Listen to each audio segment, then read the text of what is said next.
کبھی کبھی ہمیں دوسروں کو سمجھنے کے لیے، ان کی پرابلمس کو جاننے کے لیے، ان کے صحیح یا غلط کو سمجھنے کے لیے ان کی جگہ پہ کھڑا ہو کے جاننا بہت ضروری ہے۔ جب تک ہم ان کی ہم ہر ایک کا اپنا پوائنٹ آف ویو ہوتا ہے، ہمارا کسی بات کے بارے میں اپنا پوائنٹ آف ویو ہوگا۔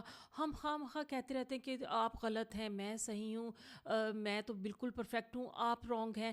ایسا نہیں ہوتا، ہر ایک کا زاویہ جو ہے نا سوچنے کا وہ ڈفرینٹ ہوتا ہے، ہر ایک کا نقطہ نظر ڈفرینٹ ہوتا ہے۔ ضروری نہیں ہے کہ جیسا آپ سوچ رہے ہیں وہی صحیح ہو۔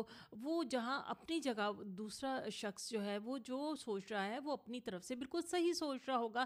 اس لیے کبھی کبھی ہمیں ان کے حالات، ان کے احساسات، ان کے جذبات، ان کو ان کی جگہ پہ جا کے سوچنا پڑے گا، سمجھنا پڑے گا۔ اس وقت تک ہم دوسرے بندے کو سمجھ ہی نہیں پاتے جب تک کہ ہم صحیح معنوں میں اس کی جو ہے نا جگہ پہ جا کے کھڑے نہیں ہوتے۔